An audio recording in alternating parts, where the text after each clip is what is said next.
Halo, selamat pagi. Jumpa lagi dengan saya Denny. Untuk kesempatan kali ini, saya ingin menjelaskan beberapa hal mengenai stigma. Stigma bagaimana kita memandang asuransi secara umum ya. Yang kadang-kadang memang ya hampir sebagian besar penduduk kita, khususnya di Indonesia itu masih rendah literasi, dalam arti kurang memahami apa itu asuransi. Nah, mungkin dari sekian banyak stigma yang saya lebih ke membahas hal-hal negatif yang dipandang negatif dari sebuah asuransi ya. Stigma itulah yang membuat kenapa apa knowledge atau pengetahuan masyarakat tentang asuransi di kita itu terhambat kalau dibandingkan dengan negara-negara lain, khususnya Singapura yang jauh lebih besar kesadarannya, mungkin bisa sampai dengan 10% dari jumlah penduduknya, sementara kita masih 2%, kisaran 2%. Nah, apa saja sih kira-kira yang menjadi kendala sehingga masyarakat kita tuh kayak skeptis gitu, kayak takut terhadap asuransi. Tapi saya berharap Anda yang menyaksikan ini memang sudah paham dan sangat mengetahui manfaat dari asuransi itu sendiri. Nah, yang pertama, stigma apa yang kadang-kadang muncul di masyarakat tentang asuransi itu ada seolah-olah asuransi itu buang-buang duit. Wah, benar nggak ya begitu? Benar nggak kira-kira asuransi buang-buang duit? Harus kita pahami, asuransi itu sebuah proses ataupun bagaimana adanya hubungan timbal balik antara penanggung dan yang ditanggung. Di situ yang ditanggung apa? Resiko. Setiap hal yang kita lakukan, aktivitas apapun, itu selalu mengandung resiko. Disitulah peran perusahaan asuransi. Yakni resiko itu mau Anda atau perusahaan asuransi yang akan mengambilnya. Itu pilihan tergantung kepada Anda. Nah, kemudian tadi keterkaitan buang-buang duit. Benarkah demikian? Seolah-olah apa kalau mau bayar asuransi itu hanya buang-buang duit, lebih baik untuk kebutuhan primer, lebih baik untuk kebutuhan makan, kemudian kebutuhan-kebutuhan lain. Nah, tidak salah memang mindset seperti itu, di mana kebutuhan yang utama ya kita sebut primer itu memang harus dipenuhi.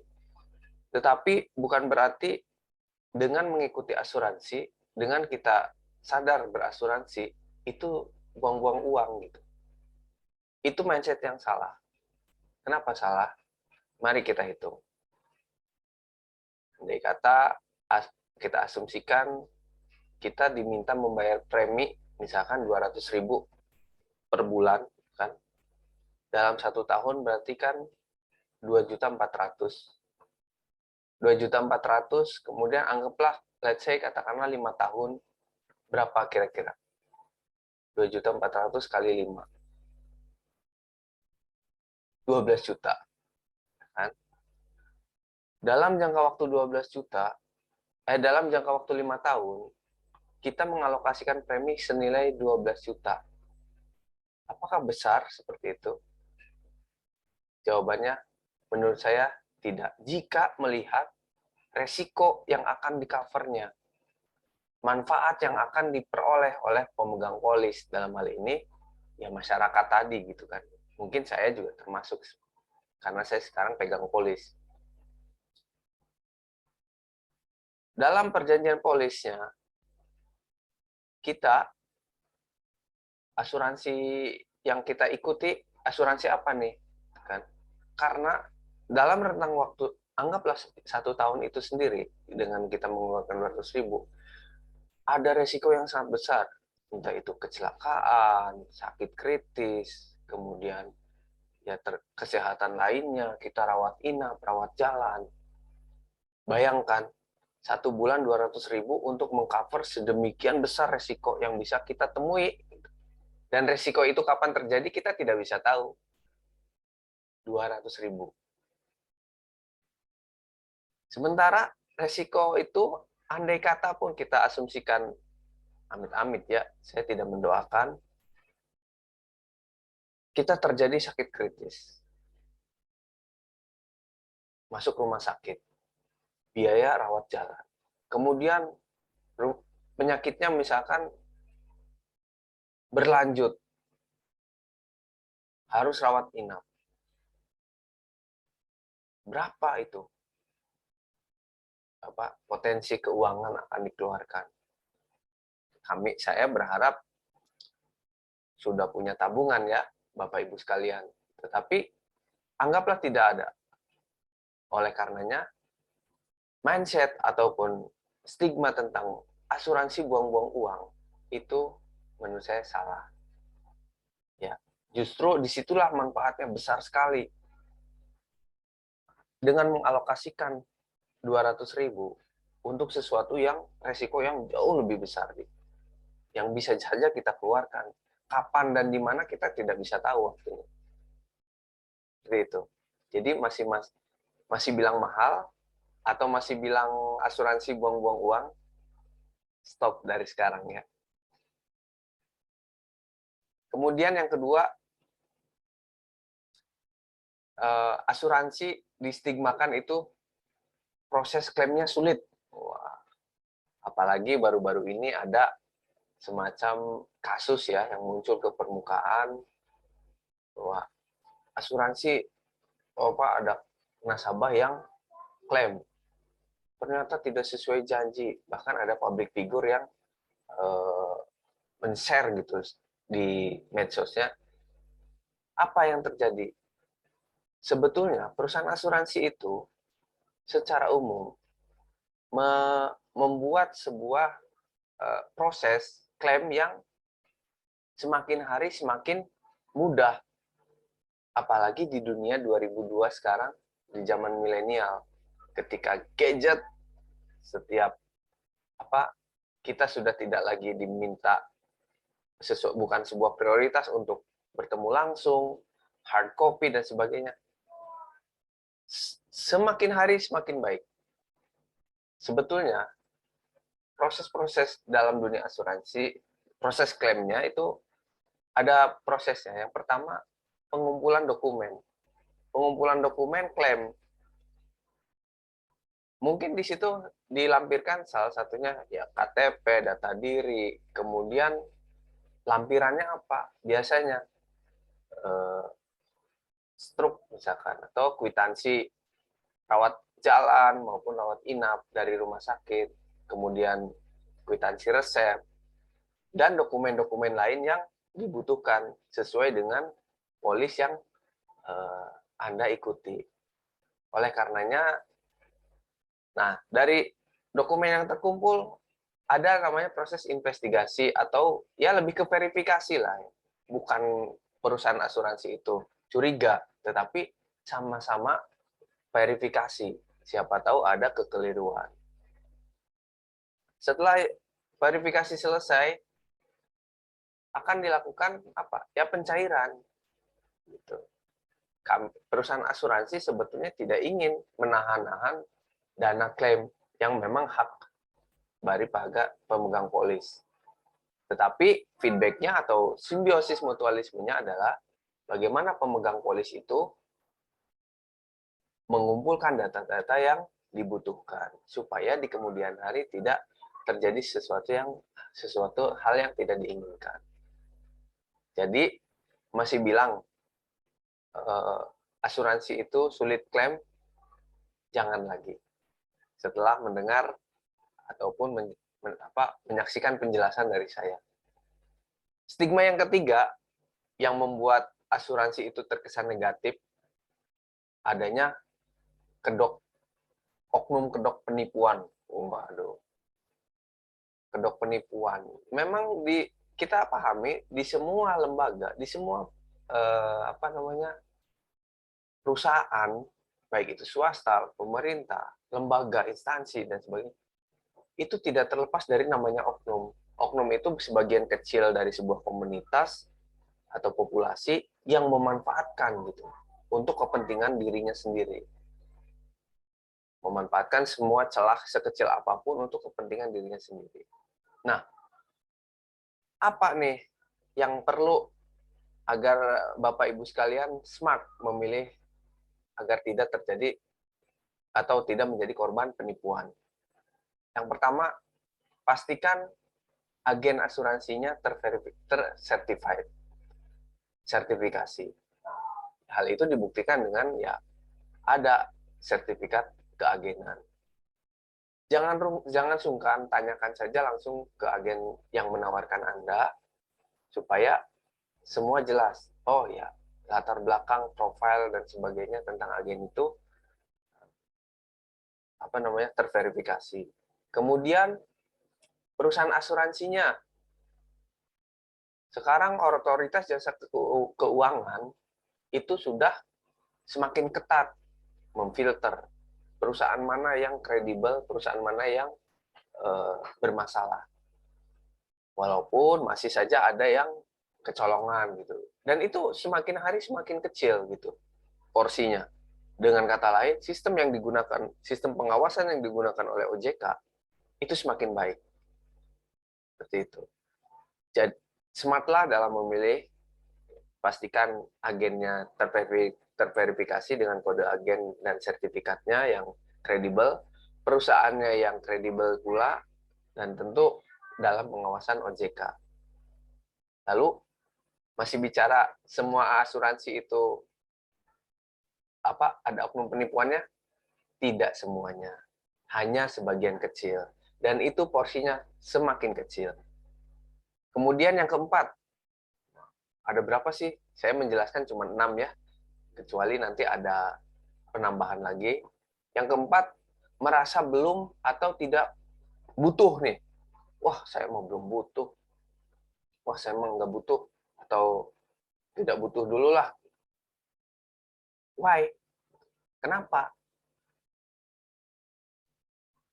Kita punya rentan waktu yang seperti saya jelaskan, saya pernah menjelaskan ada namanya 28.000 hari gitu kan. Rentan waktu rata-rata manusia hidup. Sementara 28.000 hari itu kalau kita bagi dua, setengahnya itu kan tidak berpenghasilan. Nah, yang setengahnya lagi 14.000 hari berpenghasilan. Dari 14.000 hari, hari apa yang ada yang terdeteksi hari sial kita? Kasih tahu saya. Nggak ada kan? Ya karena itulah. Hari sial tidak ada dalam kalender. Jadi, mau kapan? Butuhnya. Saat penghasilannya banyak, saat anaknya banyak, rumahnya banyak, misalkan. Atau saat kapan? Sementara, dari saat kita dilahirkan ke dunia saja, resiko itu sudah bersama dengan kita gitu. Lalu, kapan saat terbaik kita berasuransi? Jawabannya adalah sekarang juga. Karena resiko tidak ada tanggal sialnya. Karena resiko ada kapan dan dimanapun. Yang mana kita tidak pernah tahu kapan dia hadir. Seperti itu. Jadi masih bilang belum butuh asuransi. Lihat dulu manfaatnya. Saat itulah kita bilang, hari ini juga, saat ini juga, saya butuh asuransi. Nah, jadi stigma tentang saya belum butuh asuransi itu salah. Semuanya butuh. Pada dasarnya semua perlu. Tinggal bagaimana kita memandang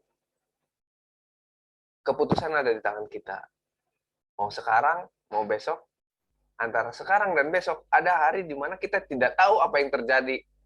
Jadi lebih baik dari sekarang kita sadar berasuransi dan bahkan sudah punya polis tentunya ya.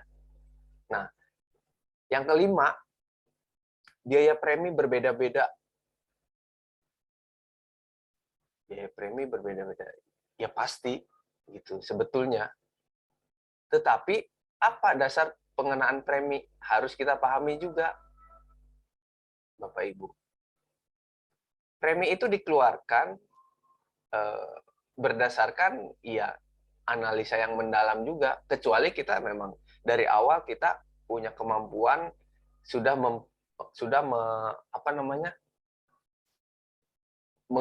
meminta gitu, request ke agen misalkan, saya mau premi yang sekian, tentunya dengan mengukur keuangannya sendiri. Dan saya kita sangat apresiasi kepada klien ataupun ya nasabah yang apa sudah bisa mengukur keuangannya sendiri. Tetapi fungsi dari financial advisor pun siap membantu, andai kata memang premi itu yang pas berapa sih gitu. Tentu dengan proses rumus yang ada gitu kan, ada formulasinya. Jadi premi nilainya berbeda-beda itu sepenuhnya tidak benar. Karena hampir di apa namanya? Di semua asuransi itu semua asuransi menerapkan yang namanya apa? Penyesuaian terhadap premi, terhadap kapasitas dari finansial dari nasabah. Jadi setiap manfaat yang akan nasabah peroleh, ya ada preminya tersendiri. Seperti itu. Seberapa besar manfaat yang Anda inginkan, semakin besar manfaatnya, ini prinsip dasarnya ya. Semakin besar yang ingin di-cover manfaatnya, ya korelasinya semakin besar pula preminya. Kurang lebih seperti itu. Jadi kembalikan lagi bahwa premi dan manfaat selalu berkorelasi positif. Semakin besar manfaatnya, preminya pun mengikuti. Dan yang keenam nih, itu produk asuransi bikin bingung. Waduh, produk asuransi bikin bingung.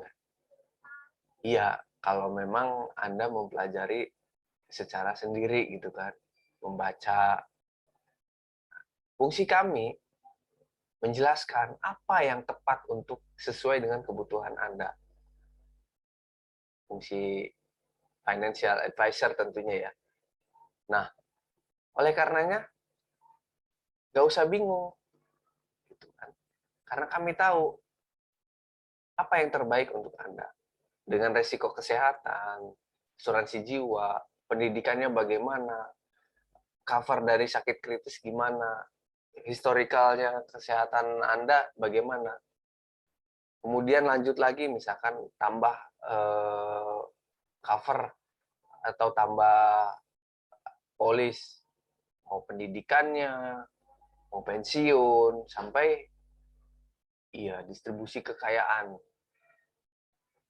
Distribusi kekayaan yang tentu ini bisa diwariskan. Seperti itu. Nah, dari keenam stigma itu, dan penjelasan yang sudah saya sampaikan, tentu saya berharap bisa membuka wawasan bersama ya, bagaimana pentingnya asuransi, bagaimana manfaat yang bisa kita peroleh pada saat kita berasuransi. Memberatkan?